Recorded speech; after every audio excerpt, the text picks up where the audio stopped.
Started. Thank you. Cloud is rolling. Thank you. Backup is rolling. Thank you.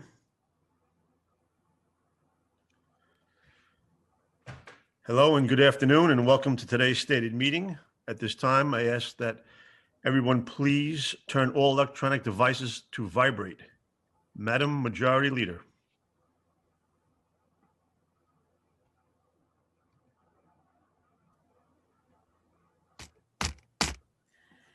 Thank you so much. Good afternoon and welcome to the stated meeting of February 11th, 2021. I am Majority Leader Lori Cumbo, and I'd like to thank you for joining us at this virtual meeting of the New York City Council. If you would like to follow along, the agenda for today's meeting is posted on our website. Please join us for the Pledge of Allegiance. I pledge allegiance to the flag of the United States of America and to the republic for which it stands, one nation, under God, indivisible, with liberty and justice for all. Roll call. Adams. Present. Ampry Samuel. Present. Ayala. Present. Barron.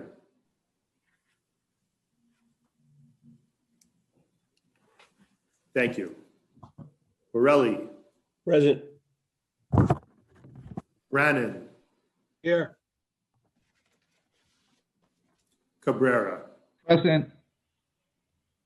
Chin. Present. Constantinides. Present. Cornegie.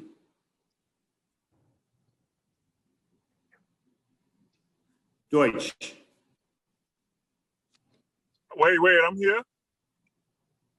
Thank you, Councilmember. Councilmember Deutsch. Here. Thank you. Councilmember Darma Diaz. Present. Councilmember Ruben Diaz. Presente. Drum. Present. Eugene. Present. Gibson. Good afternoon, everyone. I am here and blessed. Thank you. Jonai. Present. Grodenchik. I'm here. Holden. Here.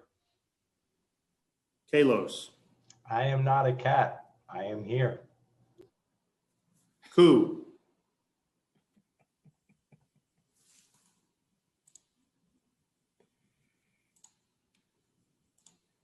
I'm here. Thank you. Kozlowitz.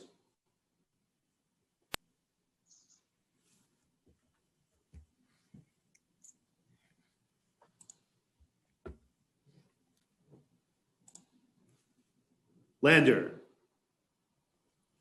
Here. Levin. Here. Levine. Lewis. Present. Mizell. Here. Menchaca.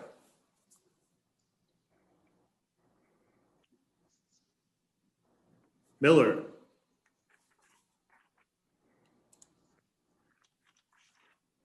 I'm here. Thank you. Moya. Present. Perkins. I do. Present. Powers. Here. Reynoso.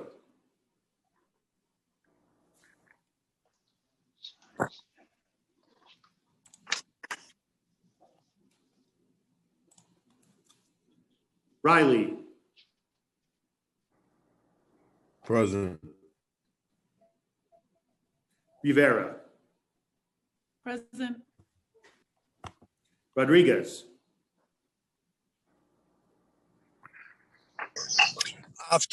After joining a press conference with the majority leader, Combo, Councilmember Carnegie, and Brooklyn Board President Eric Adden, leaving the Borough of Brooklyn, presente.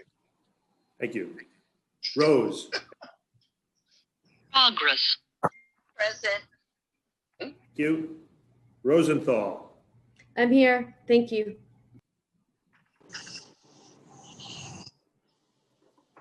Salamanca, Present.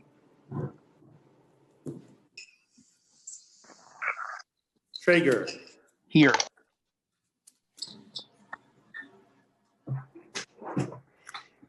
Ulrich, I am present.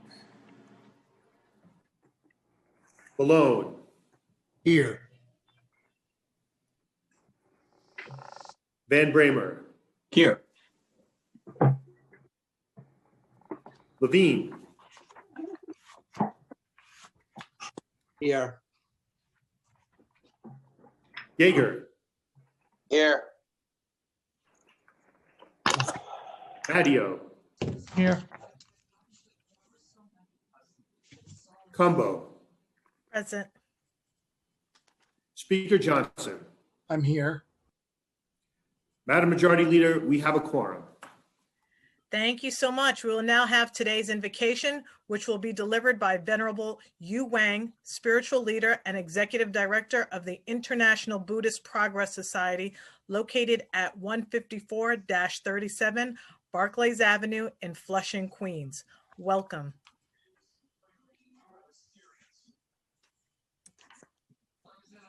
Good afternoon. Thank you, council members and guests. Thank you for inviting me to provide this invocation for this new year. Tomorrow, Friday, February 12th, is the Lunar New Year, the year of Ox. I hope this prayer preludes a wonderful new year for all of us. May I tell you about the Buddha, our teacher? He was a very wise man, and much of what he shared with us is common in the spirits of all faiths.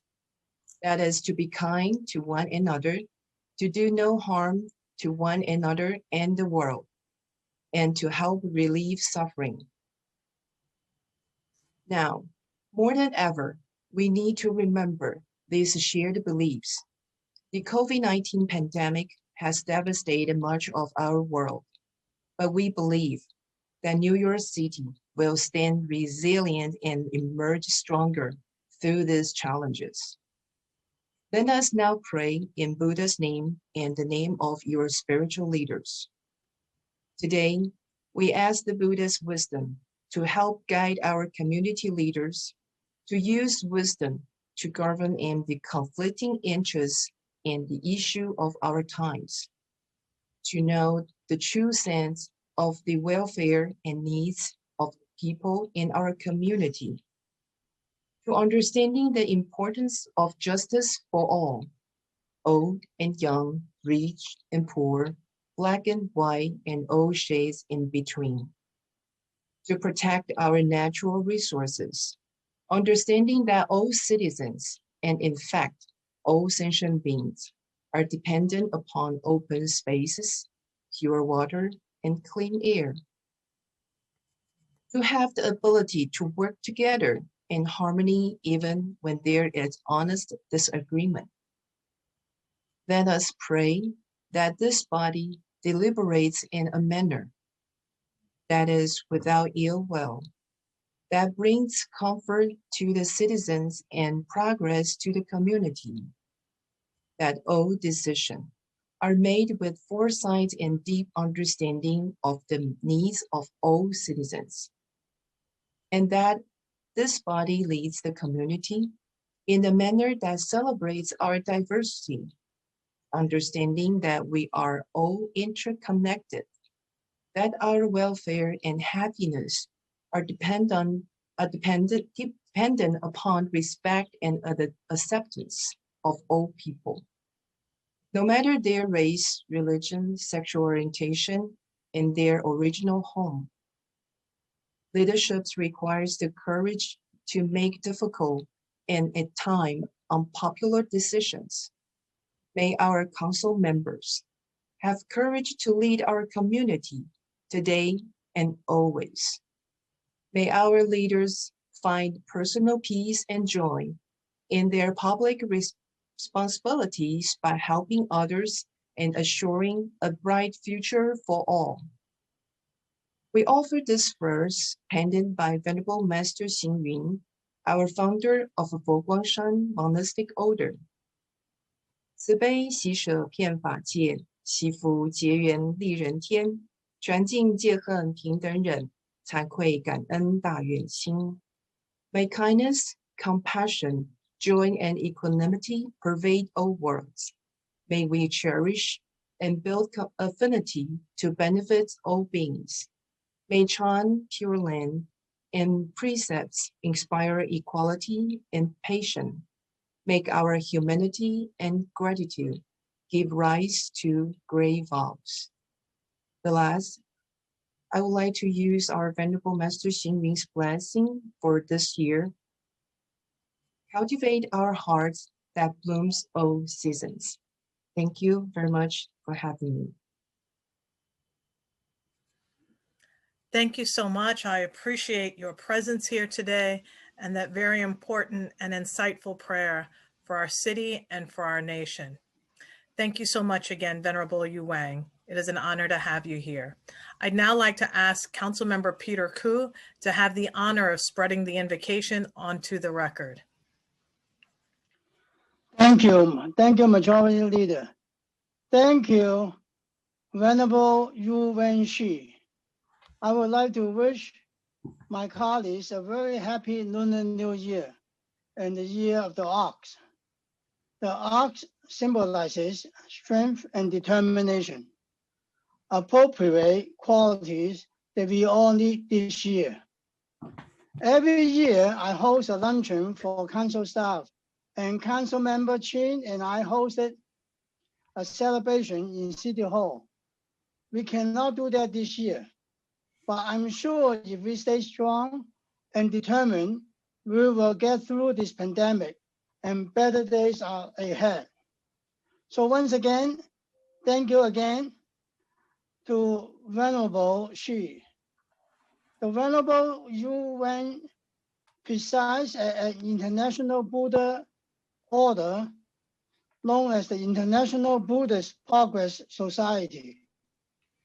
She was fully ordained in 2008 at the North American headquarters, Shi Lai Temple in California.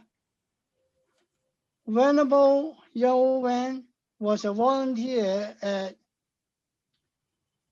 Shangyong Temple in Austin, Texas, where she joined the Buddhist Light International Association and was elected as president prior to becoming monastic. Not only is she well versed in Buddhist teachings, but she also specializes in teaching children Chinese as a second language and spent many years as a teacher in both Taiwan and the United States. She has served as the executive director of Buddhist Light Shi Lai School for 4 years and director of General Affairs of the Shangyong Temple. She has served us here in Flushing at the well-renowned Fo-Guang-Shan Temple since 2014 as the executive director and trusted spiritual leader of our community. I'm deeply honored and ever grateful for her contributions to our community. And I would like to make a motion to spread the invocation in full upon the record. Thank you so much, Councilmember Koo, and thank you so much for sharing the Venerable Yu Wang with all of us here today. We will now go to the adoption of minutes. None. Messages and papers from the mayor. None. Communication from city, county, and borough offices. None. Petitions and communications. M286, Council Rule 2.75B report. Received, ordered, printed, and filed. Land use call-ups. None. Thank you. We will now have communication from Speaker Corey Johnson. Thank you, Madam Majority Leader. Good afternoon. Happy Thursday to everyone. Welcome to our stated meeting today. I hope that you all and your families are safe and well, and I'm sending my thoughts and good wishes to our colleague Justin Brannan and his wife, who I know are dealing with COVID-19 right now. We hope you're okay, Justin, and we hope your wife is okay too. More and more New Yorkers are becoming eligible for the COVID vaccine, allowing us to protect more people from this deadly virus. But as this eligibility increases, we need to make sure that vaccines are distributed equitably. The racial disparities that we have been seeing in vaccinations are disturbing. We need to protect all New Yorkers, not just those who are best at navigating websites. Lives are depending on it. As of yesterday, 27,949 of our fellow New Yorkers have succumbed to the deadly effects of COVID-19. The vaccine gives us hope, but we have to continue to stay vigilant, wearing a mask, practicing physical distancing, avoiding large gatherings. We must continue to work together to fight this devastating virus. And as I always do, I want to take a few moments and recognize some of the recent deaths, the folks that we've lost in our city. Sergeant William Bradegem passed away on January 31st at the age of 47 due to complications from 9/11 related illnesses. His family is in my thoughts and prayers, and his bravery will forever be appreciated. I also want to acknowledge a tremendous loss for our city and for the Black community across the country. On January 28th, the legendary, dynamic, and amazing Cicely Tyson passed away at the age of 96. She was a daughter of Harlem and made New York City proud with all that she accomplished. Ms. Tyson embodied a level of grace unmatched and dared to refuse roles that demeaned Black women. She dared to advocate for herself and unknowingly inspired so many people to do the same. We are grateful for Ms. Tyson, and her legacy will never be forgotten. Thank you, Cicely Tyson, for everything. We also lost Corky Lee, who devoted his life to not only capturing the intricacies of life for Asian Americans and Pacific Islanders in New York City, but also correcting history and ensuring that their stories were heard and amplified through the power of photography. He was beloved by so many, and he'll be truly missed. Our heart goes out to his loved ones. I want us to take a moment of silence to remember all the lives that we've lost as a result of COVID-19, as well as Sergeant Bradegem, Cicely Tyson, and Corky Lee.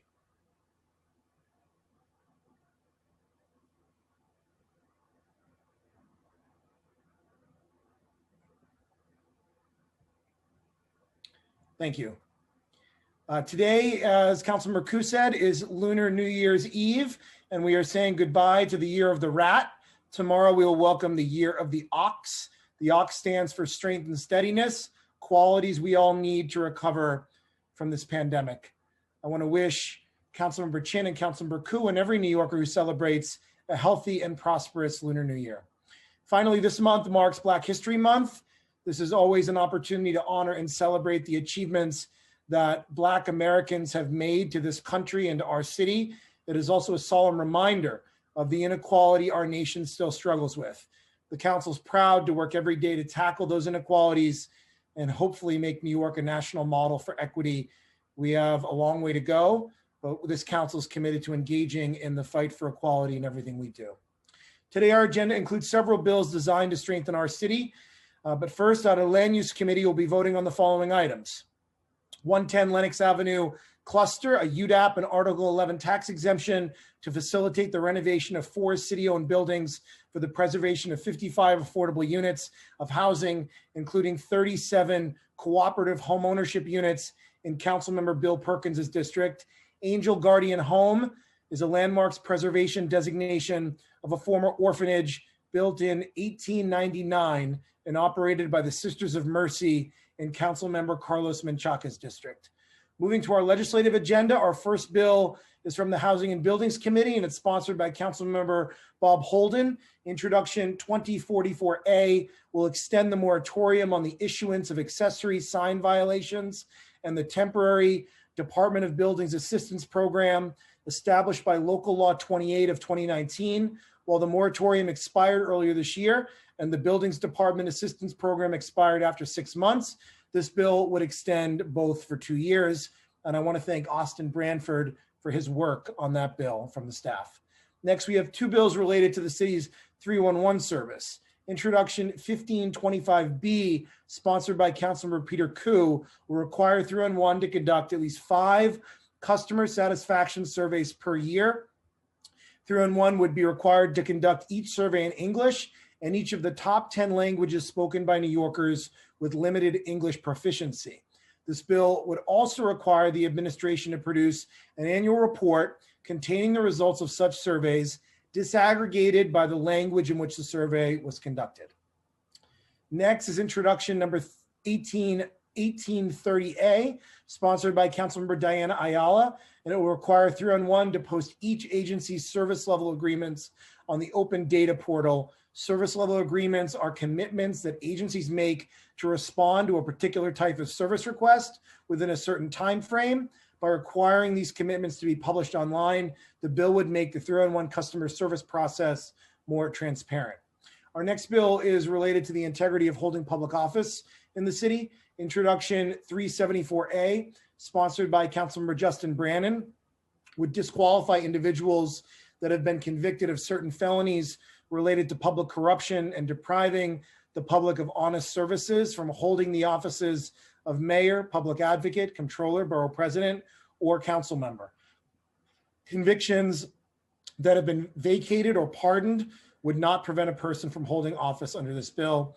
And I want to thank from the staff, CJ Murray, Emily Forgione, and Elizabeth Kronk. Next up, we have 1 resolution and 1 bill that tackles bias in our healthcare system, and they're both sponsored by Councilmember Helen Rosenthal.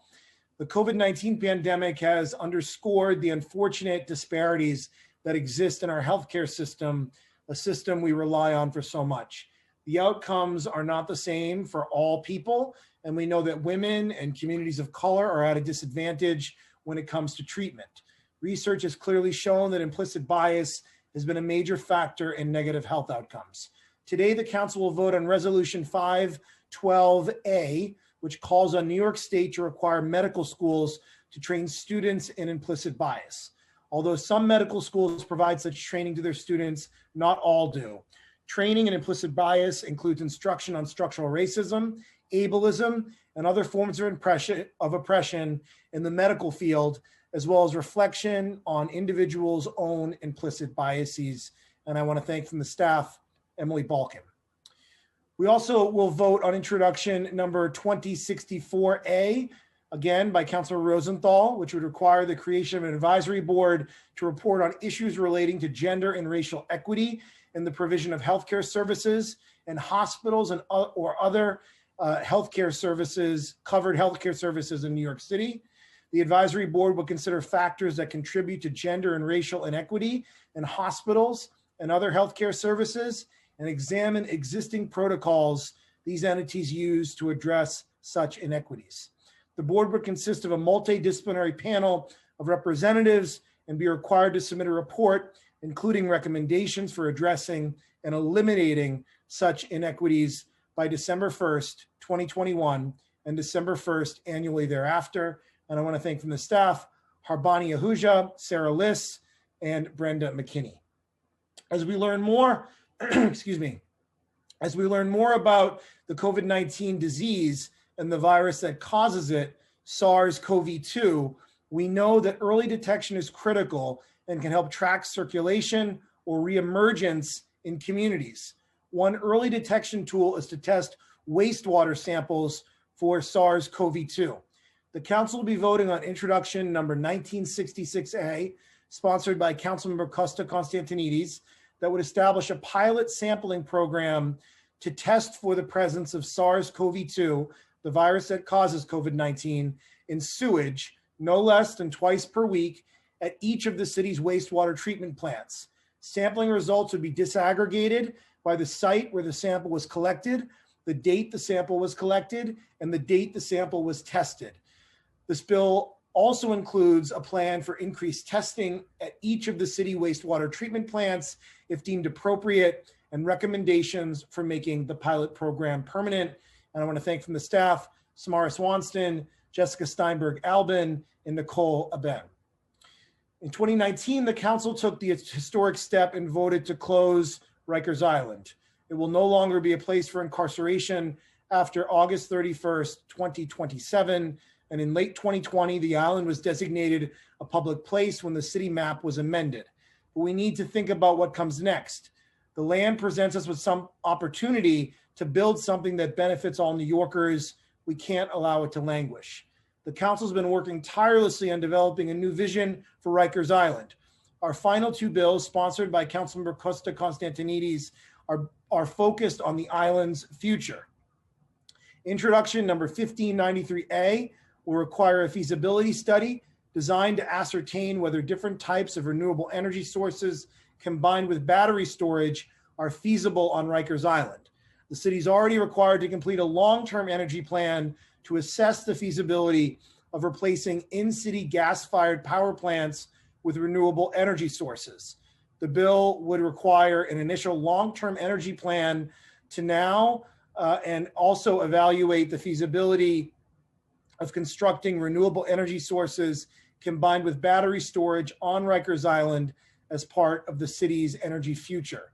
It would also include an evaluation of economic costs, value, rate of return, and sustainability. And the Rikers Island Advisory Committee would be able to issue recommendations during the study process.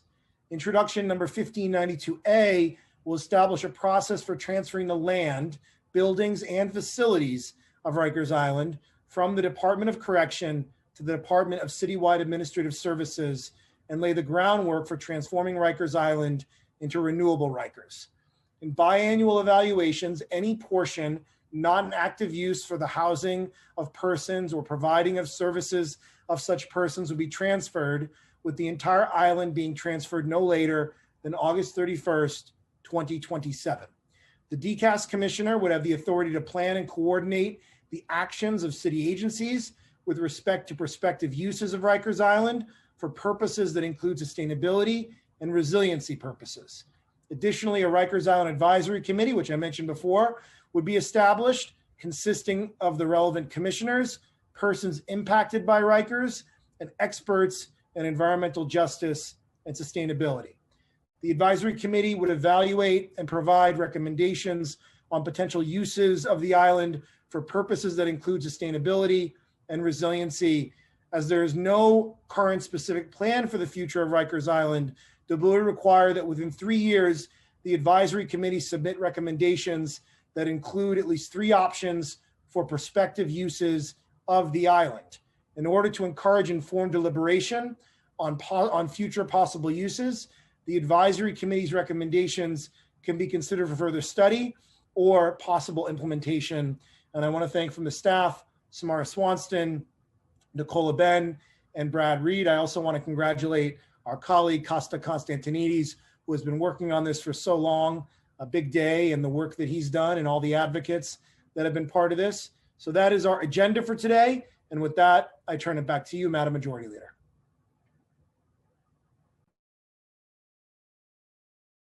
You're unmuted, Madam Majority Leader. Thank you, Speaker Johnson. We will now move into discussion of general orders. We will recognize council members who wish to speak by using the raise hand function in Zoom. Please wait before you begin your remarks for our Sergeant at Arms to announce he has begun the countdown clock. The Sergeant at Arms will alert you when your time has expired. Mr. Parliamentarian, are there any council members registered to speak at this time? Yes, Madam Majority Leader. The first 3 are council members Salamanca, Brannan, and Constantinides. May I begin? Councilmember Salamanca, you may begin. Thank you. Thank you, Majority Leader Cumbo. I rise to speak on 2 bills that we will be voting on today, Intros 1592 and 1593, relating to the future of Rikers Island. First, I want to make it clear that I believe in a renewable energy and efficient future for Rikers. However, my concerns are that when we voted in 2019 to close Rikers Island, We pledged to our constituents that we would do so in a way that listened to the communities that have been marginalized for decades.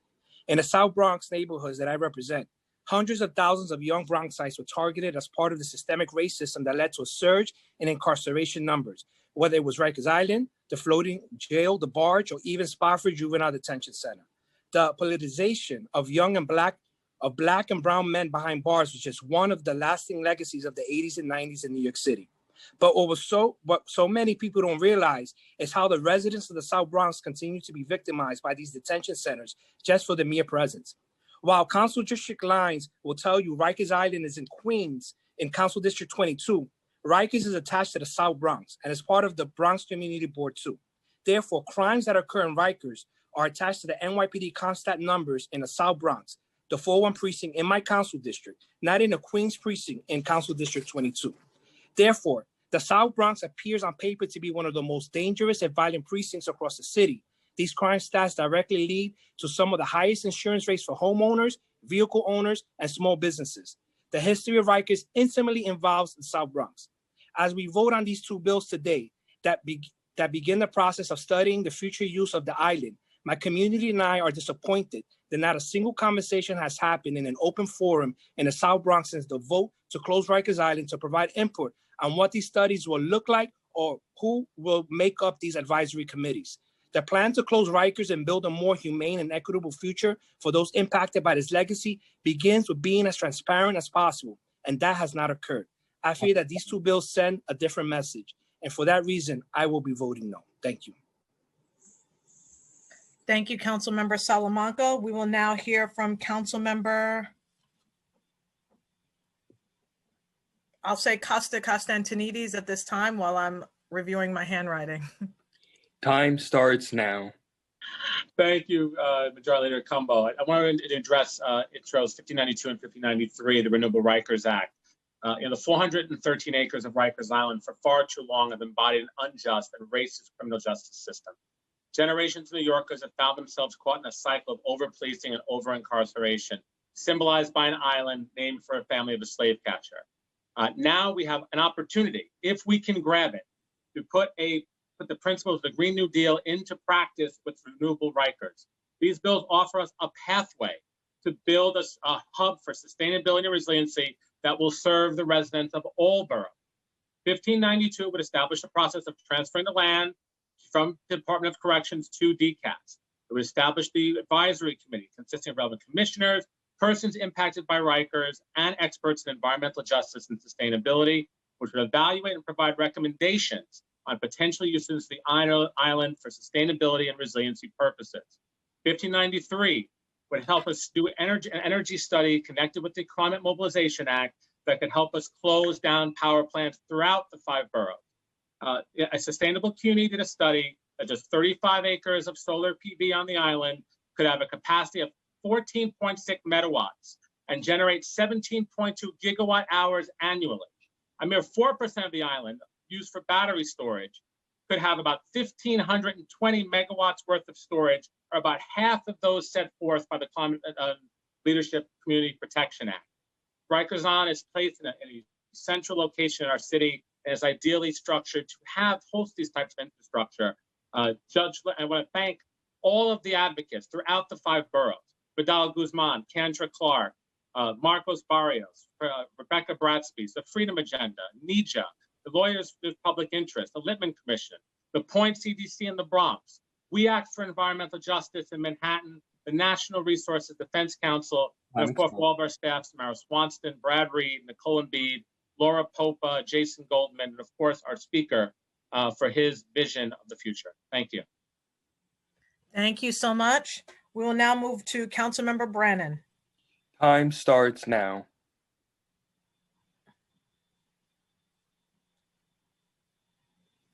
Thank you, Majority Leader. I rise today to speak on my bill 374A. Bill was originally carried by former Councilman Richie Torres, who's now in Congress, and I am proud to carry this across the finish line. Trust in government is at an all-time low, at the absolute worst time. Because of the COVID pandemic, so many of our constituents depend on the government in ways that they have never before and are rightfully demanding the most of their elected officials, but instead, all too often, they discover misinformation, incompetence, and corruption among the people who represent them. Unfortunately, this declining public trust is coming at a time when we desperately need our governments to show unwavering leadership. With our budgets decimated, we have to find ways to not only dig ourselves out of multiple crises, but to envision and plan for a better future moving forward. When at such a crucial moment in history, we no longer have the time for elected officials who use a position of power to bankroll themselves, to enrich their friends, or engage in wrongful dealings on the taxpayer dime. Intro 374A would disqualify those who abuse the public trust or misappropriated taxpayer dollars from running for mayor, public advocate, controller, borough president, or council member again.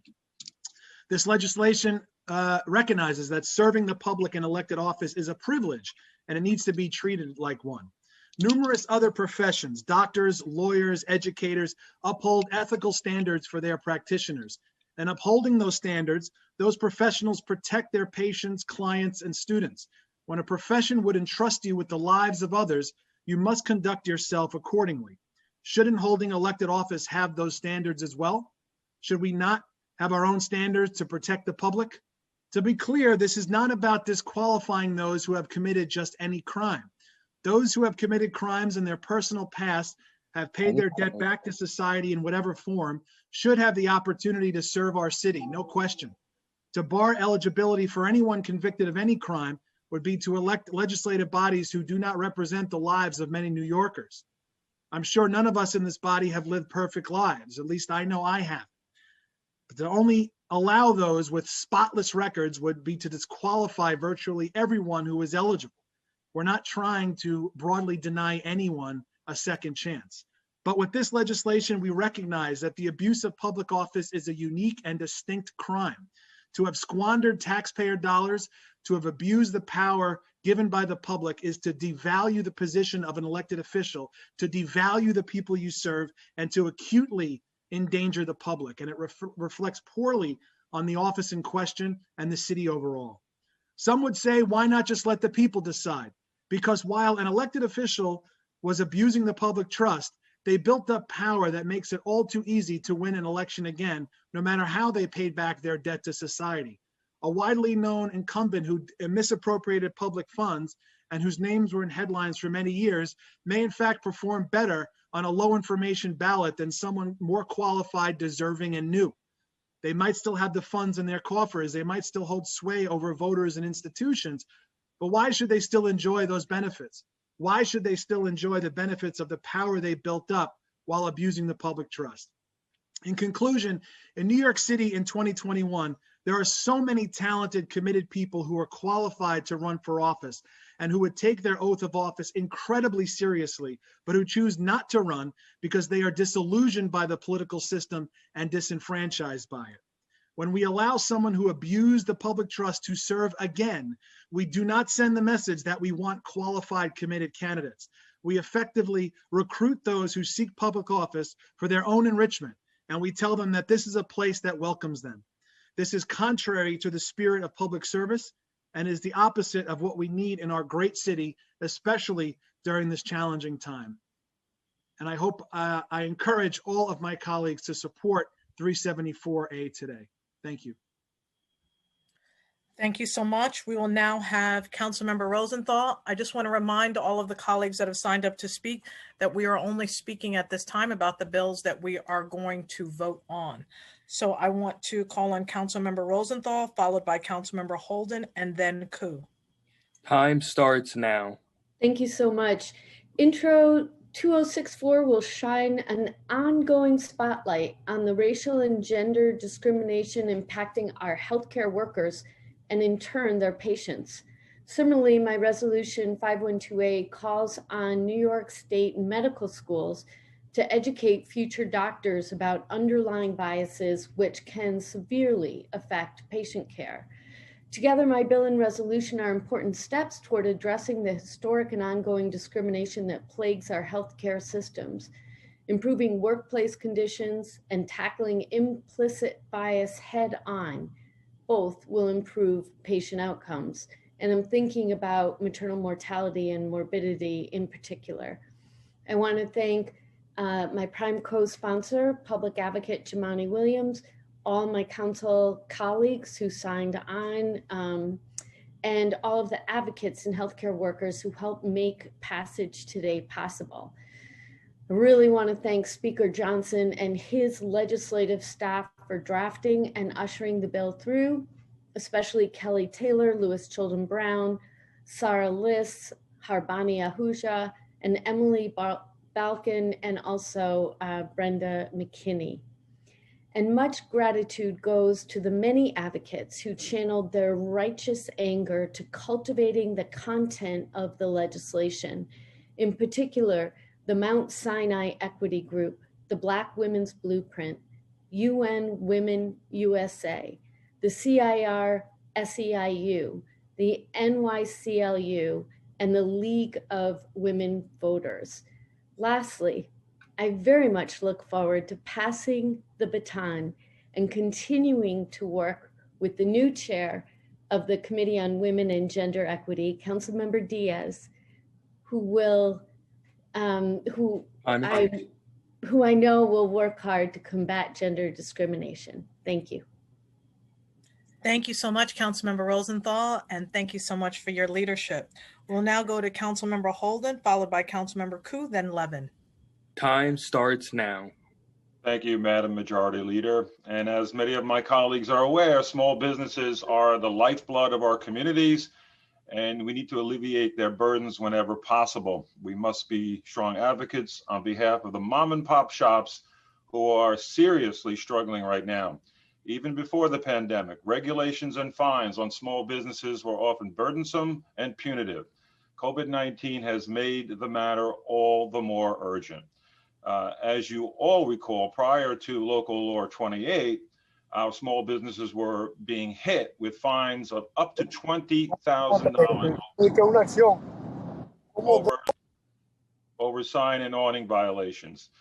In my district, commercial strips along Jamaica Avenue, Fresh Pond Road, Grand Avenue, Myrtle Avenue, and Metropolitan Avenue were hit particularly hard. As the speaker mentioned earlier, Intro 2044 will extend the expired 2-year moratorium on sign and awning fee violations for 2 additional years. It also extends a temporary Department of Buildings assistance program for 2 years, which assists business owners in legalizing their signs. And equally important, the difference from Local Law 20, or the difference between Local Law 28, this bill would waive 100% of permit fees. This is the type of support our small businesses need. I want to thank all the co-sponsors of Intro 2044 and other members who are supporting this bill. I particularly want to thank our speaker, Corey Johnson, Chief of Staff Jason Goldman, and the staff of the Speaker's Office for their assistance. I sincerely thank Housing and Buildings Chair Councilmember Cornegy for his advocacy on behalf of the bill and small businesses and to move this bill along. Also, the housing staff and Buildings Committee, especially Council Austin Bradford and Christopher Pepe of the Legislative Division for their hard work on this bill. Last, but certainly not least, I want to thank my Chief of Staff, Daniel Kusina, Communication Director, Kevin Ryan, and Legislative Director, Craig Caruana. Together, we are going to provide immediate relief to businesses across the city. Obviously, there's still more to be done, and I intend on continuing to be a strong voice for our mom and pop stores citywide. I encourage all my colleagues to vote aye on Intro 2044A. Thank you, Madam Majority Leader. Thank you, Councilmember Holden. We'll go now to Councilmember Koo. Time starts now. Thank you, Majority Leader. Today, we are voting on my bill to require 311 to conduct 5 annual customer satisfaction surveys in the 10 most commonly spoken languages in New York City. The bill also requires an annual report be filed by the Mayor's Office of Operations based on the results of those surveys. I introduced this bill after an oversight hearing 2 years ago, where the city touted very high satisfaction from its customer surveys. Those surveys, however, were only conducted in English. Chinese, Korean, or Bengali New Yorkers couldn't voice their opinions because they were never surveyed or contacted in their own language. Residents of our city speak hundreds of languages, and for far too long, they have been cut off from our city's main source of government information and non-emergency services. Conducting 311 surveys in multiple languages will help 311 identify ways in which it can better serve all our residents, especially our immigrant New Yorkers. I encourage my colleagues to vote in favor of this bill so we can close the gap and ensure the voices of our immigrant New Yorkers are heard. Thank you, Speaker Johnson, Chair Cabrera, Jason Goldman, Jeff Baker, Laura Popper, CJ Murray, and Elizabeth Kwong, Emily Forgione, Audrey Sun, and my former Technology Committee staff. Thank you, Majority Leader. Thank you so much, Councilmember Koo. Now we will hear from Councilmember Levin. Time starts now. Thank you very much, Madam Majority Leader. And normally I don't speak prior to the bills being voted on when it's not legislation I'm introducing. But I did want to speak for a moment about 1592 and 1593, the renewable Rikers bills. First, I want to acknowledge Councilmember Salamanca's remarks, and I hope that we can, and it should be our objective, to make sure we are including the communities of the South Bronx in entirely equal measure to the communities of Northwest Queens when we talk about the future of Rikers Island. And so I acknowledge his concerns that he voiced. One thing I wanted to say about this action that we're taking today in these two bills, and an additional action that we're taking through our land use committee and through the land use process. When we voted on the borough-based jails in 2019, we said we are closing Rikers Island definitively. We are closing Rikers Island. And understandably, members of the public were concerned that there was no action taken at the time to close Rikers Island, that we were opening 4 borough-based jails, but not necessarily taking any official action to close Rikers. This is part of the process of actually closing Rikers Island. So I want to make sure that the public understand that this is us doing what we said we were going to do. This is us doing what we said we were going to do. When we said we were going to close Rikers Island, we really meant it. And it means taking official process, and that's why it's taking so long, and I understand the frustration with that. But this is us doing what we said we were going to do. And so I just want to make that very clear to the members of the public who had expressed doubt and who had doubt about this. Here today, by passing these two bills, we're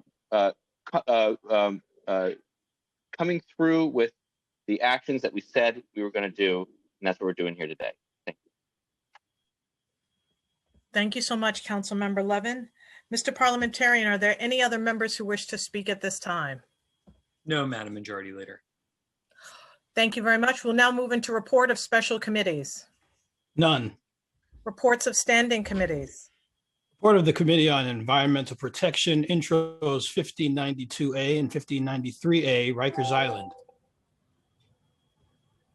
Amended and coupled on general orders. Intro 1966A, sewage tests for SARS-CoV-2. Amended and coupled on general orders. Report of the Committee on Governmental Operations, intro 374A, qualifications for city office holders. Amended and coupled on general orders. Intros 1525B and 1830A, City 311 system. Amended and coupled on general orders. Report of the Committee on Health, intro 2064A, Advisory Board for Hospitals. Amended and coupled on general orders. Report of the Committee on Housing and Buildings, intro 2044A, accessory sign violations. Amended and coupled on general orders. Report of the Committee on Land Use, LU 711 and Reso 1540. Coupled on the general orders calendar. 712 and 713 Court Theater. Approved with modifications and referred to the City Planning Commission pursuant to Section 197D of the New York City Charter. LU 717 and Reso 1542, Angel Guardian Home. Coupled on the general orders calendar. LUs 720 and 721, 4201, 28th Avenue rezoning. Approved with modifications and referred to the City Planning Commission pursuant to Section 197D of the New York City Charter. And Mr. Clerk, at this time, I'm asking that the clerk takes a roll call vote on all the items that are coupled on today's general orders calendar. Sure. Thank you. Councilmember Rose.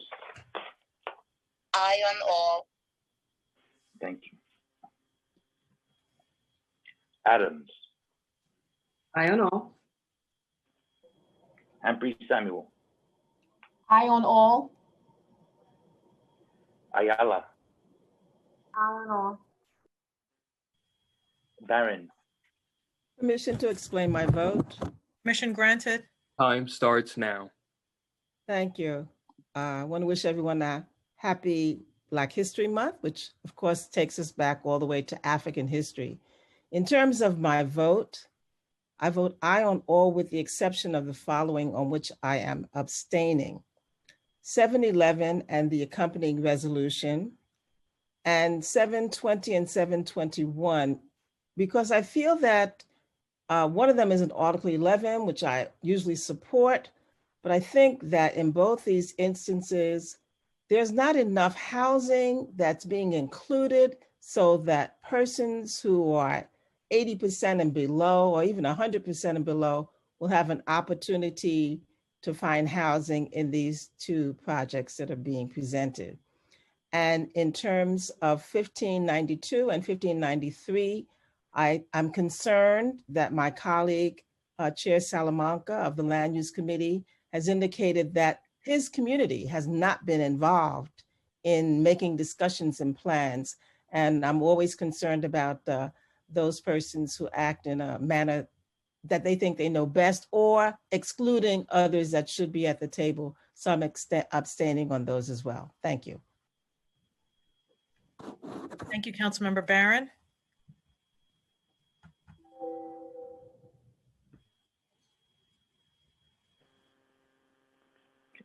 Borelli.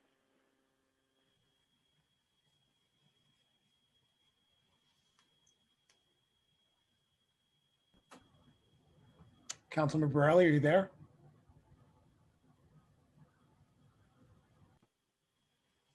We'll move on. Okay. Brannan. Aye on all. Cabrera. Permission to explain my vote. Permission granted. Time starts now. Thank you so much.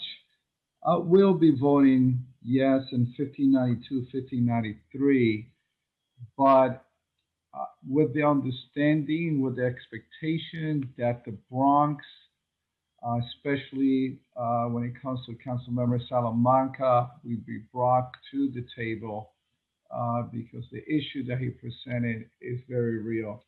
I will be abstaining on Intro 374A, and I'm voting aye on the rest.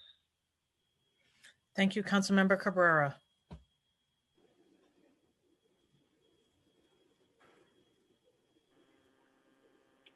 Chin. Aye on all. Constantinidis. I'll be excused to explain my vote, Madam Majority Leader. Permission granted. Time starts now. I just wanted to, since I was rushed in the beginning statement, I just want to really talk about how this legislation came to be.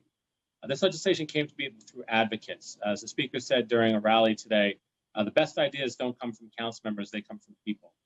And when we talk about restorative justice and environmental justice, the advocates that I talked about today, formerly incarcerated men and women like Fidel Guzman and Kendra Clark, Marcos Barrios, Freedom Agenda, the Point CDC, New York City Environmental Justice Alliance, New York Lawyers for the Public Interest, the Littman Commission, the National Resources Defense Council, and many, many others, Sunrise NYC, came together, advocated for a renewable Rikers Island, holding meetings all over the city. And the men and women who are advocating for this bill come from all over the city of New York.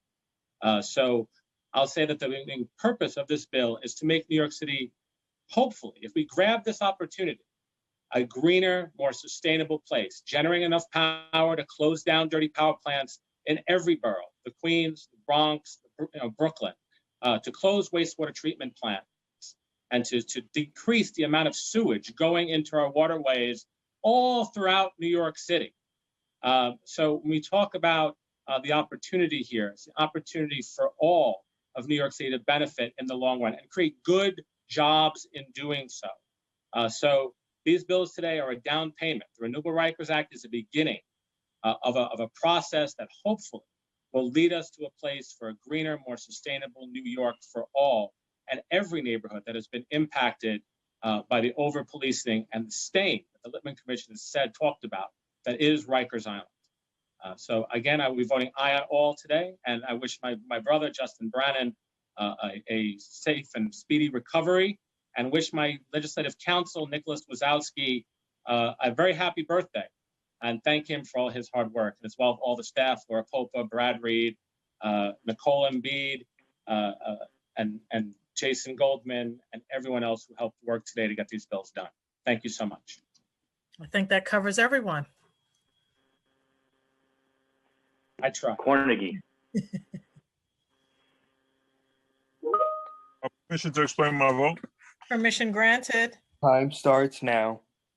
So I will be voting yes on all items on the agenda today. I just want to take this opportunity to wish both Justin and his lovely wife a speedy recovery. For those of us who feel as though somehow this is a hoax or that there is no validity to this virus, to this pandemic, my colleagues and myself are even Costa, I don't want to call folks out, but there are several members of this body who have suffered through this pandemic, and it's not over. So those of us who want to take our masks off and who want to do all kinds of things should be aware that there are people who are currently suffering. And I just want to take time to wish those people who have lost loved ones and who are suffering through this pandemic a speedy recovery, especially Justin and his wife. I vote aye on all. Thank you, Councilmember Cornegie.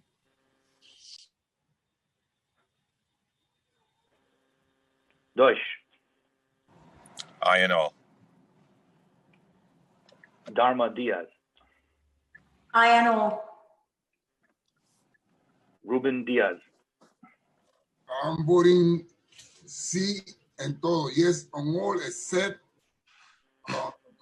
introduction 374, 2064,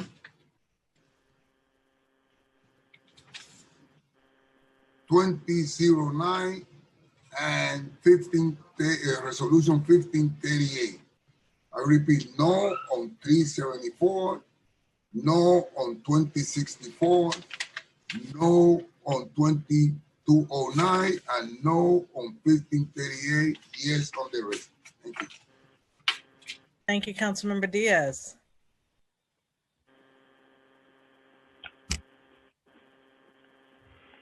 Drum. Aye. Eugene. I vote aye. Thank you. Gibson. I vote aye. Jonai. Majority Leader, permission to explain my vote? Permission granted. Time starts now. Thank you. Intros 1592 and 1593 were developed independently of the Bronx. As my colleague, Councilman Salamanca, stated so eloquently, criminal cases on Rikers Island have been tried in the Bronx courts, reflecting not only Bronx crime rates, but insurance rates and affecting the Bronx in a very negative manner and so many different ways. Additionally, Bronx homeless numbers are reflective of those that are being released from Rikers Island and reflecting the number of homeless for the borough of the Bronx. Exploring renewable energy and establishing an advisory board are good, but those were done without collaboration from the Bronx delegation. In representing a Bronx East River Shoreline District, sharing the waters with Rikers and belonging to the borough that it resides in, I'm voting against 1592 and 1593, not for their objectives, the procedure which they were conceived. And with that, I vote aye on the rest. Thank you. Grodenchik. Hi, on all. I want to wish everybody who's celebrating a happy Lunar New Year tomorrow. It will be the second time it falls on my birthday, so that's kind of exciting in my life in the past 61 years. So I'm excited about that. Although I think, like the rest of you, I'll be home, unfortunately, like most New Yorkers. And a happy and healthy to everybody, and to my friend Justin Brannon and to his wife Lay, a very quick and speedy healing, a refuah shalema, as we say in the Jewish business. And with that, I vote aye on all. Congratulate, especially my friend Costa on a long-fought battle over Rikers Island. Thank you. Thank you, and happy birthday, Councilmember Grodenchik. It's not till tomorrow, so I want to savor every day. Thank you. You dropped it in nicely. Councilmember Holden. I vote aye on all, with the exception of intro 1592A, for which I vote no. And all the best to Justin Brannon and his wife. Thank you. Kalos. Aye on all. Ku.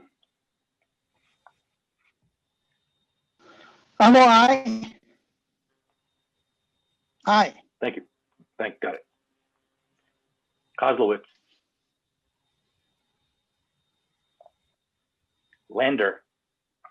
I vote aye on all, with congratulations especially to Costa, to Councilmember Rosenthal, and best wishes, Justin. Levin.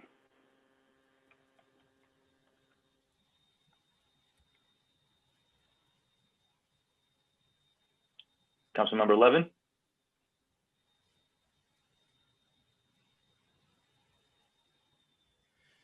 Councilmember Levin, are you on mute? All right, we'll come back. Levine. I vote aye on all. Lewis. I vote aye on all and wishing Councilmember Brannon and his wife a speedy recovery. Thank you. Permission to explain my vote? Permission granted, Councilmember Time Levin. starts now. I apologize. I didn't have my earpiece in. Just one last thing I want to say about the renewable Rikers vote is that this is our last best chance as a city to get on a sustainable footing when it comes to our energy. And Rikers Island, for a host of reasons, is not a suitable location for most other uses. Housing is not suitable there because of environmental concerns, as well as its proximity to the approach and ascent out of LaGuardia Airport, which makes a certain building height prohibitive. It's a terribly it's built on a landfill and ash, so it has a myriad of environmental hazards. But largely, if we're going to leave our planet in with a fighting chance to survive to our children and grandchildren, we have to take every opportunity to combat climate change in meaningful ways. And chief among those ways is to power our city through renewable energy and get off of fossil fuels and get off of dirty electric production. And the only way to do that is to go big with solar, with wind, with batteries, in ways that can be renewable. And so I think that I vote aye wholeheartedly, and I thank our chair, Costa Constantinides, and again, want to work to make sure that this is equitable and that all communities have a say in it. but I do vote aye on all, and I thank the chair, the speaker, and everyone that worked. Thank you, Councilmember Levin.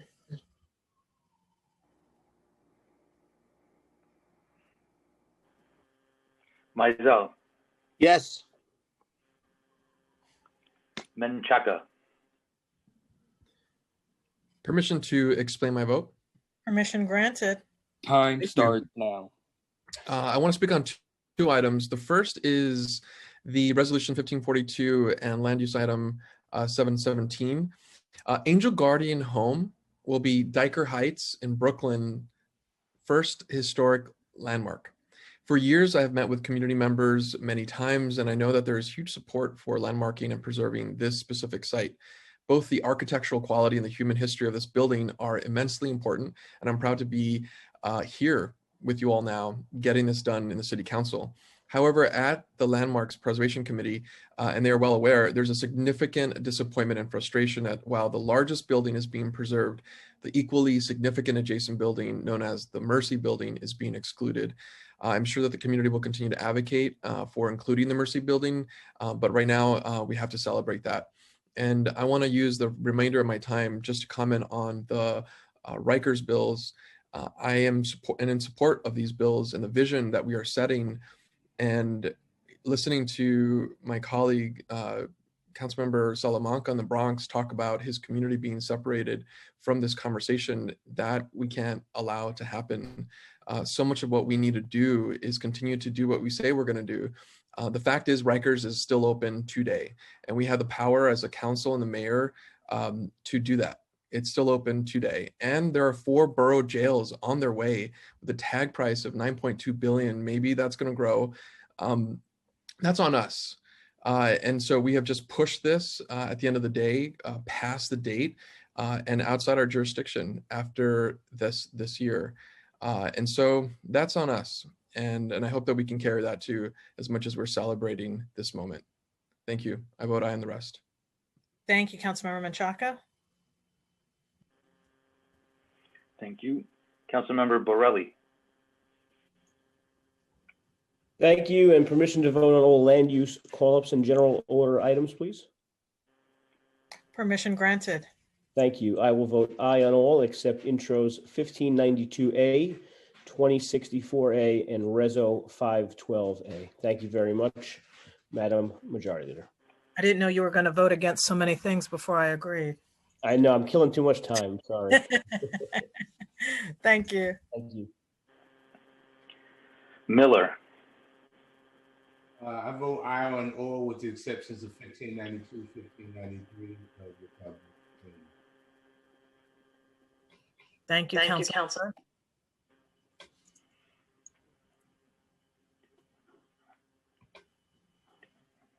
Moya, I vote aye on all. Perkins,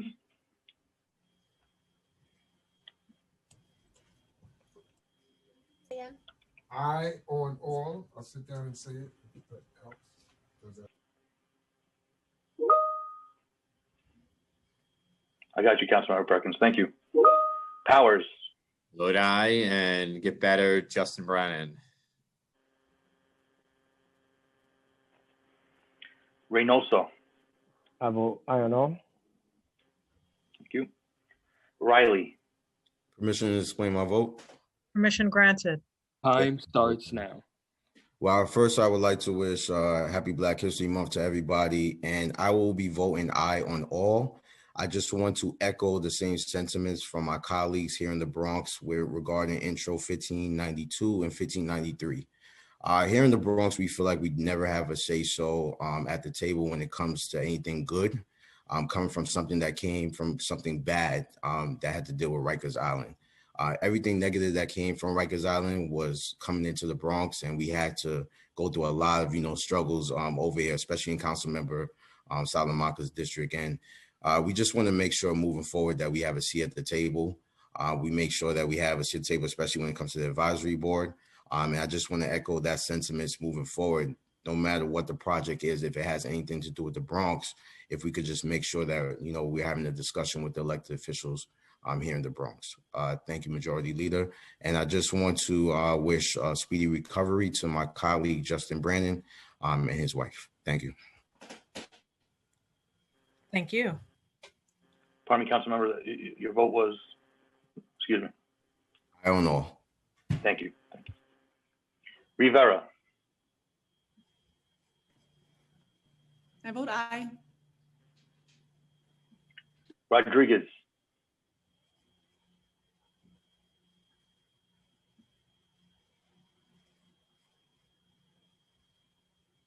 Councilmember Rodriguez.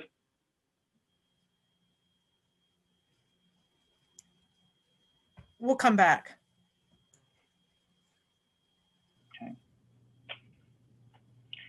Rosenthal. I vote aye. Salamanca. Permission to explain my vote? Permission granted. Thank you. Starts now. I just want to make it clear that I strongly believe in closing down Rikers, and I strongly believe in making Rikers renewable and energy efficient, a piece of property, and creating green jobs. But when decisions are being made and communities who have been marginalized for decades are being excluded for those conversations, it's important for elected officials to speak up. And it's important for us to say, and that's what I'm doing at this stage, we need to be on the table when we're talking about the future of Rikers, because everything that's bad got attached to the South Bronx. Now that things are about to change and the bad is going to be gone, and then that community wants that piece of land, and that is wrong. And so that's why I will be voting no on 1592 and 1593, and aye on all. Thank you. Thank you.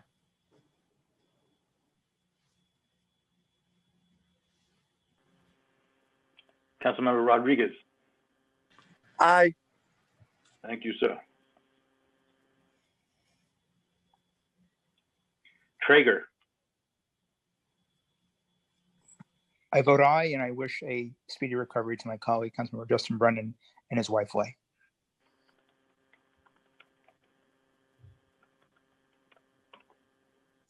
Ulrich. I vote aye on all with the exception of 1592. I vote no on that bill, and I wish a speedy recovery to my good friend and colleague, Councilmember Brannon, and his wife. Vallone.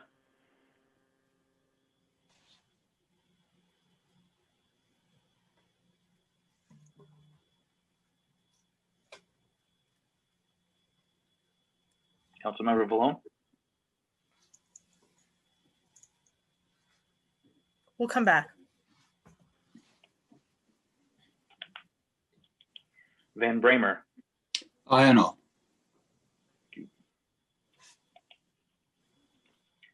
Yeager. Aye. Matteo. No on 1592 and no on 2064. Aye on the rest.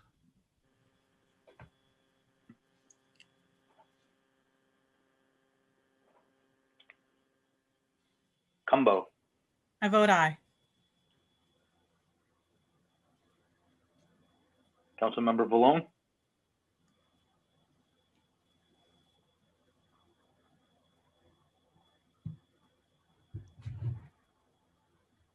Speaker Johnson. I vote aye on all. I also want to mention that Councilmember Miller, I'm glad he reminded me that in my opening remarks, there was an individual that I forgot to mention and recognize who died of COVID. His name was Timothy James. He was 54 years old, and he was an employee at the Board of Elections in Queens. And I know Councilmember Miller has been working on safety issues there, but I do want to recognize that a worker from New York City, Timothy James, lost his life over the weekend, I believe. With that, I vote aye on all.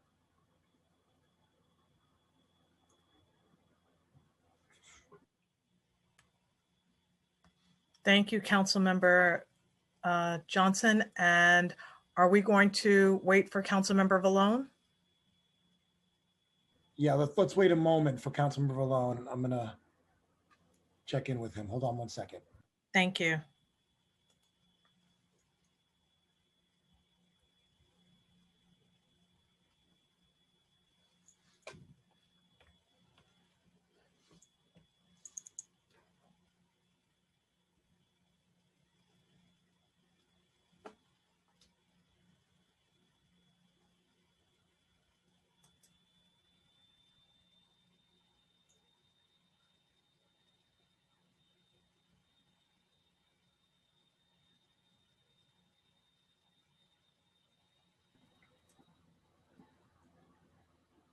Councilmember Vallone was disconnected and he's signing back in right now. So if we could just wait a couple of moments, Madam Majority Leader.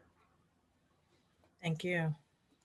And while we're waiting, I also want to express my heartfelt prayers for the entire Brennan family.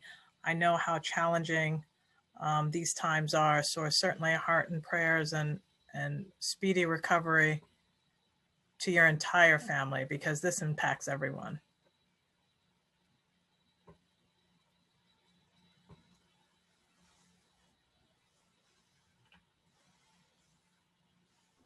Councilmember Vallone is back on. Mr. Clerk, if you could call on him. Sure. Councilmember Vallone, general order calendar. Can you guys hear me now? Yep. Yes, sir. Perfect. Thank you for a little chaos there. Voting aye on all with the exception of 1592A, and a speedy blessed recovery to Justin and his family, and a happy Asian Lunar New Year to everyone. Thank you so much, Councilmember Thank Vallone. you, Lord. Thank you. And we will take a brief pause while we have the items on today's general orders calendar tallied.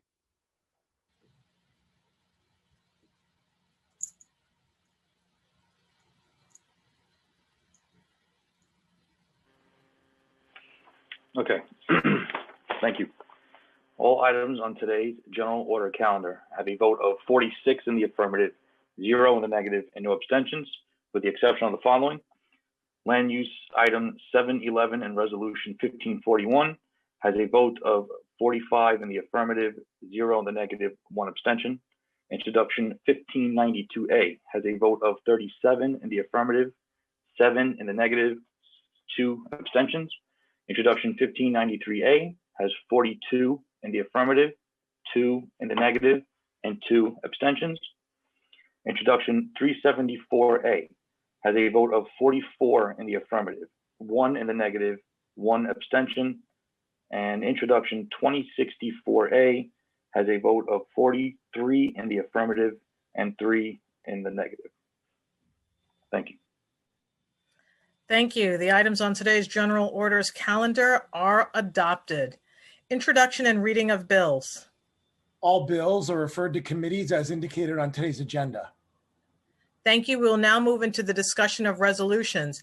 As a reminder, please wait until the Sergeant at Arms begins the countdown clock before you begin your remarks.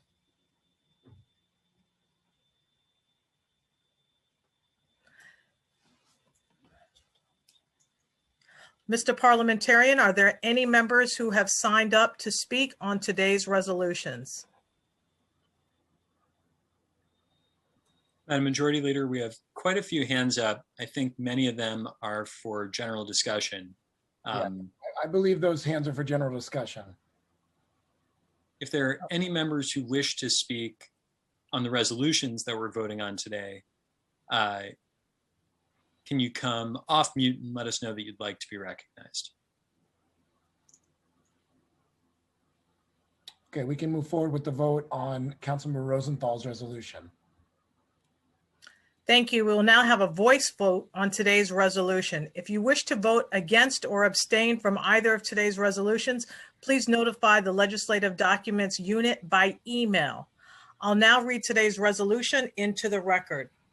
Resolution 512A calls on New York State to require medical schools to train all students about implicit bias. Will all those in favor say aye? Aye. Aye. Aye. Aye. Aye. Aye. Aye. Aye. Aye.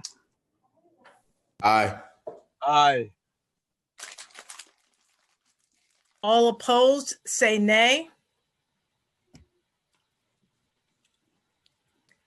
Any abstentions? The ayes have it.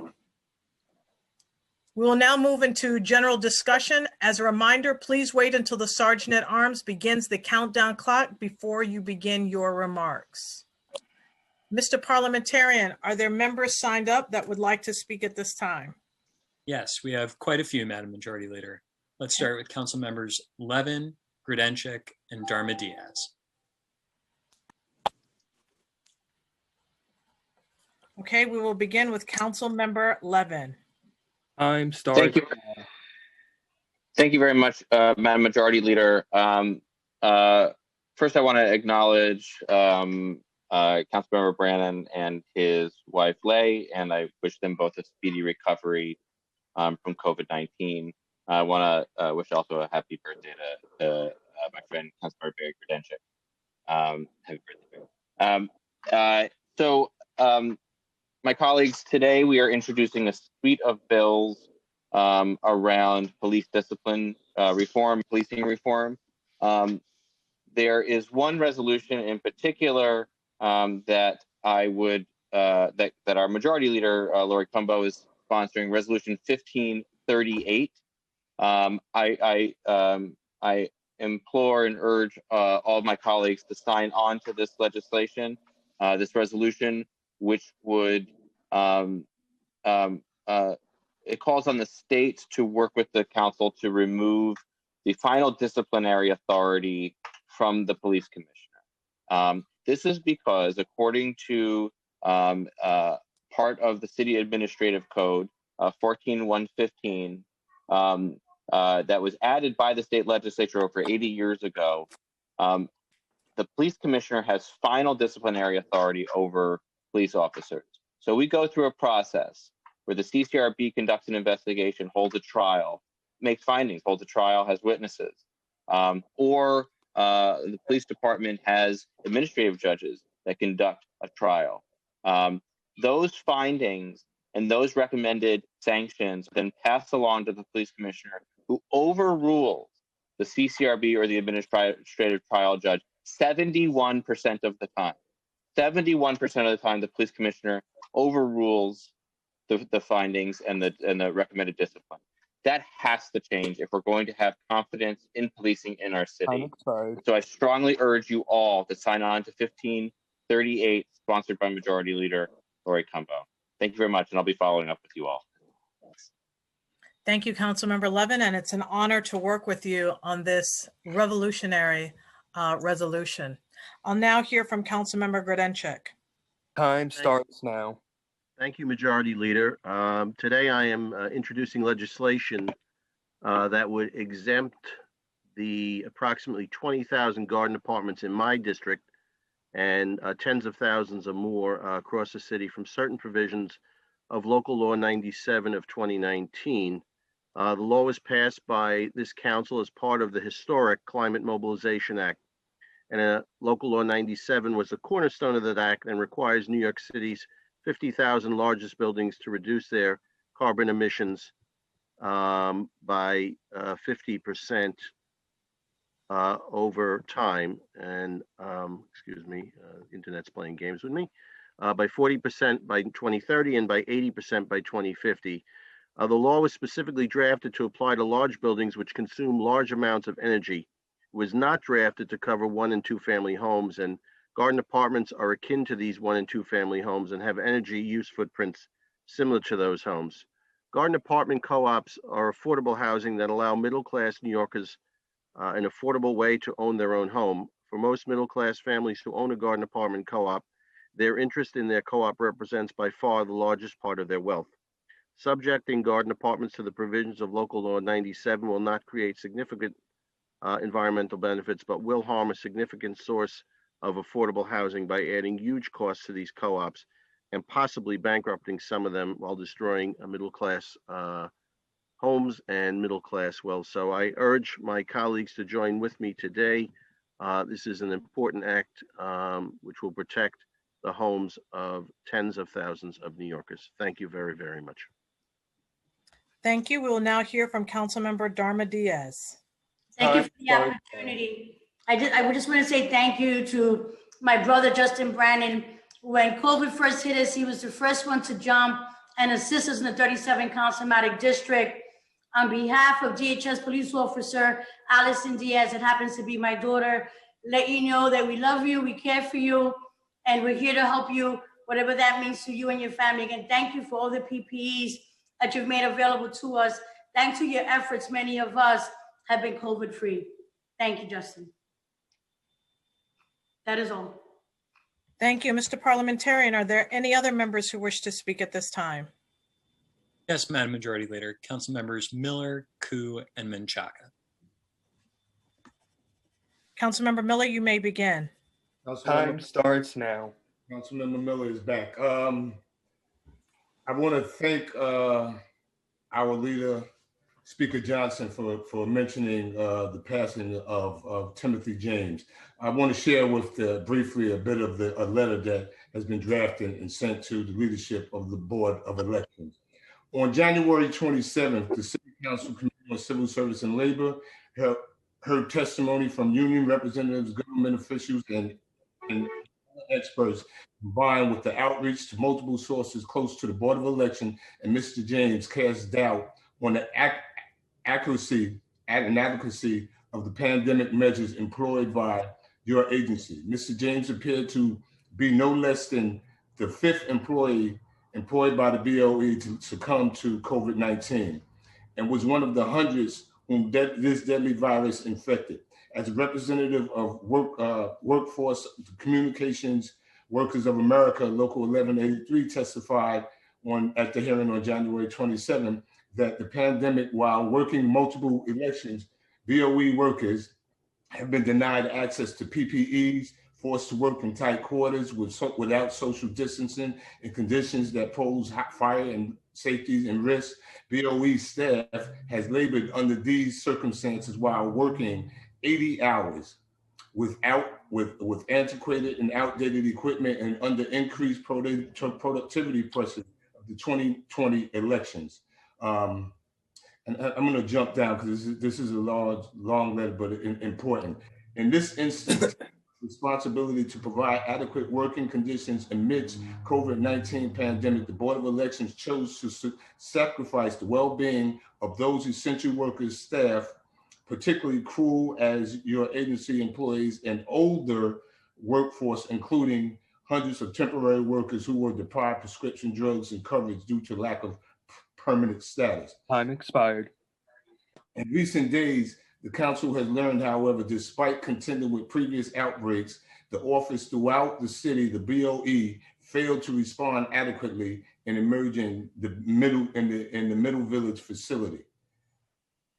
Unlike the Board of Elections, this council cannot sit idly by while workers' lives are put at risk, and we cannot wait for the contact tracing results for further investigation, which will surely be needed to assure the full extent of the board's complicity in allowing COVID-19 to run rampant in its facilities. Board of Election leadership has failed the staff, the city, and in lieu of these drastic reforms, the agency waiting on Albany's reform, we immediately request hiring, empowering professional executive management, and terminate the current leadership. Mr. James and other deaths cannot be in vain. We must make sure that this instance of the ultimate canary in the coal mine does not happen again to other workers. So I ask our colleagues to stand with us and the members of the Civil Service and Labor Committee and the James family, and calling for the resignation of BOE leadership and the reform and the protection of all workers throughout the city. Thank you. And thank you for the additional time, Madam Majority Leader. Thank you, and my condolences to you and the entire family. I know that this was a close and personal friend, and what a hardship this is on you and everyone in Queens and the entire family. Thank you. Thank you. We will now hear from Councilmember Koo. Madam Majority Leader, before Councilmember Koo goes, I just want to let you know I have to jump off because I have to testify on the Albany budget related to the city. So you're going to have to close the meeting. They're waiting for me. So I want to thank you and thank all of our colleagues for their participation today. Thank you, Danique, for what you said. Thanks a lot. Thank you. We'll now have unlimited time for all members who'd like to speak. Thank you. We will go to Councilmember Koo. Time starts now. Thank you. Thank you, Majority Leader. Today, I'm introducing two bills. Intro 2219 will require the DOH to provide voluntary guidance to medical facilities for disinfecting and sanitizing clothing. worn in medical facilities during public health emergencies. As we all know, information about how COVID-19 spreads is constantly evolving. So in the event of another public pandemic, we need to be especially prudent concerning best practices of medical staff, patients, and visitors to medical facilities. Intro 2218 is an expansion of the city's temporary outdoor dining program. This bill seeks to include food service establishments that do not have direct sidewalk access and opportunity to allow limited food preparation on the sidewalks and roadways. In my district and throughout the city, there are many restaurants and food courts that are not on street level, who will be allowed some cooking, provided they get permission from the building owner. I urge my colleagues to sign on to my two bills. Thank you. Thank you, Councilmember Ku. We'll now go to Councilmember Menchaca. Time starts now. Thank you, Majority Leader. And I want to talk a little bit about a bill that we're introducing today on the Office of Adult Education. Every day, thousands of adult New Yorkers are one crisis away from losing their jobs, health, or security because they lack the skills or education.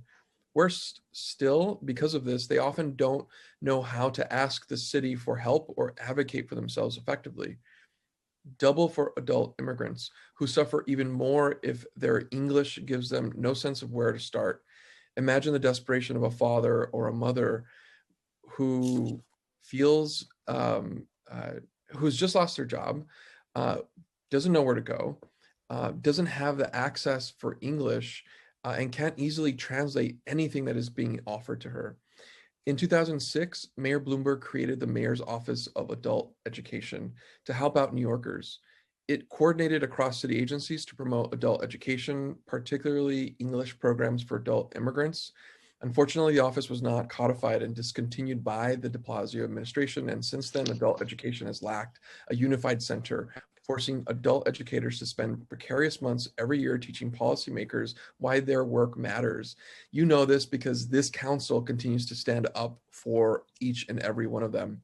This office will promote adult educational literacy services, including but not limited to classes to teach new skills and pass exams for career advancement, resources and programs to enhance digital and tech literacy, and programming for immigrants, particularly English and literacy classes. We will overcome this pandemic and become stronger than ever before, but only if we can create a foundation for a just and equitable recovery. That must include restoring and codifying a unified response to adult education. This is something that this council understands and fights for every year. I know we're going to continue to fight for that this year. This office will take it to the next level. Let's make this a legacy project for the City Council and the work that we've been doing together for the last 7 years. Thank you. Thank you, Councilmember Menchaca. Will be followed by Councilmembers Barron, Chin, and Kalos. Time starts now. Thank you, Madam Majority Leader. We know that in the Black community, in the Brown community, there is a lot of mistrust of the processes and treatments that are a part of the medical system. We know that they are founded. We know that there's been experimentation. We know that there's been withholding of treatments, such as in the syphilis experiments.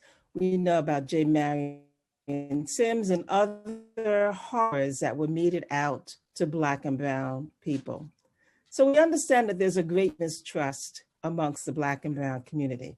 But today, as we're talking about Black History Month and going back to Africa, I want to talk to you about Onesimus, not the Onesimus of the Bible, but Onesimus, who had been born in Ghana, was kidnapped, was subjected to the Ma'afa, which is the Middle Passage, and brought here to Boston, Massachusetts. He was given to a Puritan minister by the name of Cotton Mather. But Onesimus had a lot of experience of having traveled throughout much of Africa, and he introduced the concept of variolation to the United States. At that time, there were oftentimes outbreaks of smallpox, And Odesimus described variolation, which is the process of taking an infectious material from an infected person and introducing it through a cut in a controlled manner into a healthy person. So he described this variolation process and said that it was a common procedure in Africa, and it protected people from smallpox. In 1721, Boston had a smallpox epidemic, and there was a doctor who used the process described by Onesimus on 242 patients. Only 6 of those patients died. Time expired. That's 1 of 4, as opposed to 1 out of 7, who died who did not have this procedure. In 1796, Edward Jenner used that concept of variolation and developed a vaccine for smallpox, which would be used worldwide for 200 years. So I just wanted to share that information. And as people are weighing their options, encourage you to look at all of your opportunities and make your decision that you think best suits you. Onesimus introduced variolation to the United States. And you can check it out in the Boston Globe, October 17th, 2014 edition. Thank you. Thank you so much, Councilmember Barron. We will now call on Councilmember Chin, followed by Councilmember Kalos. Thank you, Majority Leader. I just wanted to everyone to join me in wishing a Happy New Year, Happy Lunar New Year. This year, tomorrow will be the first day of Lunar New Year. And it just reminded me of, what a difficult year last year was. And I'm really hopeful that we're beginning a new year. And this is the year of the ox. And the ox represent strength and determination and inspiring people to do things right. And I think this is a good beginning for us to be able to push through any challenges that we face this year and help the city recover from this COVID-19 pandemic and on our way to economic recovery. I am really hopeful on that. Even though we cannot celebrate in the city council and the chamber celebrating Lunar New Year, or with Councilmember Koo and our staff when we bring in this delicious lunch of all the Asian food, but we can do that. When this whole pandemic is over, we can continue with our celebration. And we just wanted to make sure that when we celebrate Lunar New Year, we also make a commitment to continue to fight against hate and to really support all the marginalized community. So I just wanted to wish everyone in the Year of the Ox, may it brings you good fortune, good health, and happiness. So 祝大家牛年好運，身體健康，家庭幸福。And Justin, speedy recovery in the Year of the Ox. Give you the strength and to your wife.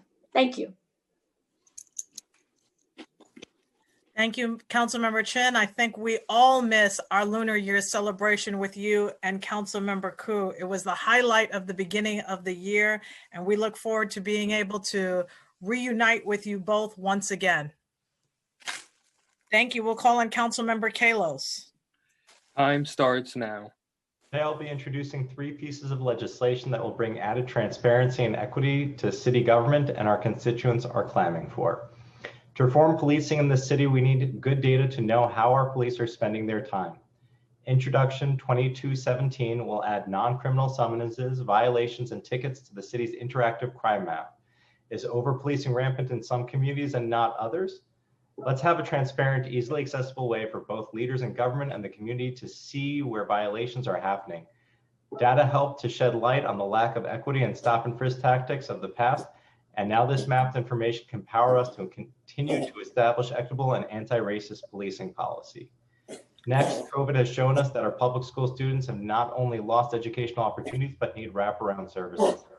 Introduction 2215 will shed light on equity and access to critical health services our young people need, who receive in school-based health centers and will compel the Department of Education to report on access to services including dental, vision, sexual and reproductive health, and substance abuse counseling, allowing us in government to identify the underserved and act. Finally, Introduction 2216 will require all job vacancies at city agencies, including the Board of Elections, to be posted online. Working in government should be about what you know, not who you know. I want to associate myself with the remarks made by Councilmember Idanique Miller. Just spoke about everything that's wrong at the Board of Elections. No one should get a job that was never posted without an interview or having to compete against other candidates. With the pandemic, the people deserve access to city jobs and the people deserve better. I hope you'll sign on to these three bills to stand for transparency and equity. Thank you. Thank you. Are there any additional members who wish to speak at this time? Yes, Madam Majority Leader. Council members Adams and Rodriguez. Councilmember Adams, you may begin. Time starts now. Thank you very much, Madam Majority Leader. Like our colleague Idanique Miller, I also wish to express my extreme sorrow for the loss of our gentle giant, Timothy James. And we're still wondering why. I spoke with him 48 hours before he passed. That's how close we were. So we mourn his loss, an extremely difficult loss for those of us in Queens. That said, I am introducing Intro 2209. It is part of our robust package of police reform. And Intro 2209 would require the police commissioner to be confirmed by the council. Within 10 days of a vacancy, the mayor must submit a nominee to the council. If the council disapproves, the mayor must submit a new nomination within 10 days of the council's disapproval. The term limit of the commissioner would also be changed from 5 years to 4 years. And I also echo the sentiments of our colleague, Councilmember Levin, with regard to the authority that is placed with the police commissioner. I believe that we need to take a closer look of the authority of the police commissioner within the realm of the CCRB and other spaces as well. Intro 2209 will give the council the capacity to have a part of that oversight of the selection of the police commissioner for the NYPD. I encourage all of my colleagues to support this intro. It's 2209. Please sign on. We look forward to your support. Thank you very much, Madam Majority Leader. Thank you, Councilmember Adams. We'll now hear from Councilmember Rodriguez. Time starts now. Thank you, Majority Leader. I'm using my unlimited time that you said we have today. First of all, I would like to thank you together with Councilmember Koenig for being with us, together with the great leaders that we have that have been fighting for the last couple of months on COVID. Brooklyn Borough President Eric Adams, as we together ask for the Governor Cuomo to lead restaurant owners, especially those in underserved community, to be open to 12 midnight instead of 10 p.m. and to also increase the capacity to 50%. This is racism, this is discrimination, the way of how we allow restaurant owners in Yonkers, Long Island, or State to be open up to midnight and to be open up to 50% capacity here in our great New York City, where we were hitting the harder. We need to be sure that starting tomorrow, the restaurant will be allowed to open at 50% capacity and also up to midnight. Second, I would like to invite everyone to join me on the 22nd at a hearing that we have chaired by Chairman Koo at the Park Committee. We're going to be discussing a bill that I already have the support from the speaker to create the mayor's office of sport and recreation. That plan is intended to put a group of people led by a person to put a strategies and initiative to support a sport, to create pipeline, to see underserved kids to have a real path on how they can start it from the early age to also be competitive when they move to middle school and to high school. The last thing is I would like also to invite my colleagues to join me also at a hearing of the cultural committee, where I also have a bill to create the freedom trade, similar to the one that we have in Boston. We are intended to create a freedom trade in New York City to dedicate a specific area where we should celebrate all the fight, all the struggle that we went through to get our freedom. So thank you, and para adelante todo, y vamos a asegurarnos, seguir trabajando para que los restaurantes estén abiertos hasta las 12 de la noche, como lo estamos luchando junto con el presidente del condado de Brooklyn, Eric Adams. Thank you. Thank you, Councilmember Adonis Rodriguez. Are there any other members who wish to speak? No, Madam Majority Leader. I just want to close with thanking Speaker Corey Johnson for the recognition of our beloved Cicely Tyson.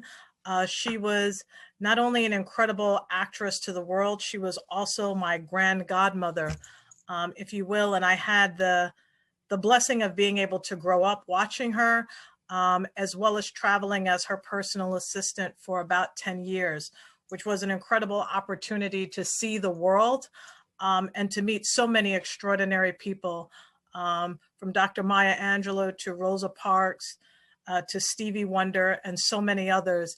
It's been an incredible ride and an incredible journey. And over her 70-year career, she has been such a remarkable figure and impacting so many lives.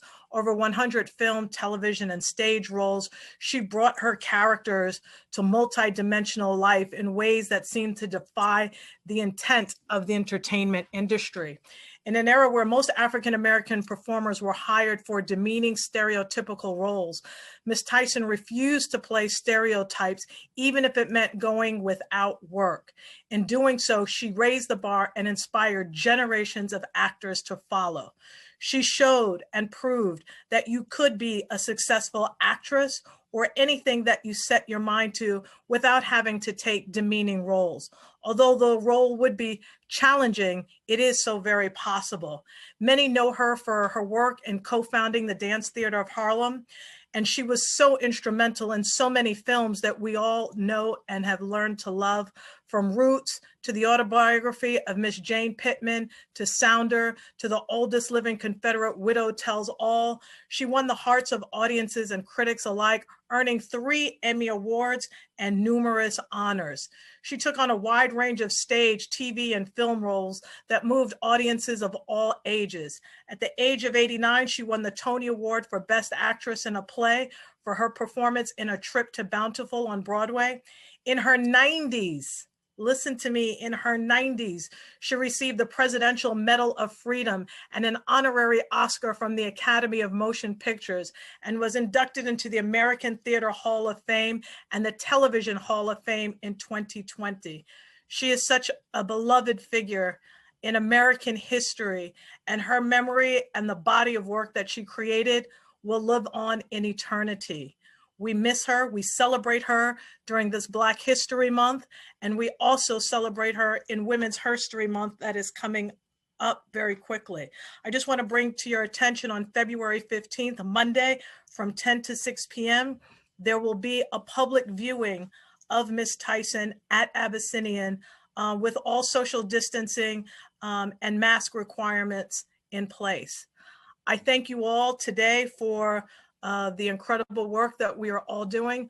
Again, we extend our heartfelt, speedy recovery for the Brennan family. And with that, today's meeting of the Stated is now closed and adjourned. Thank you all.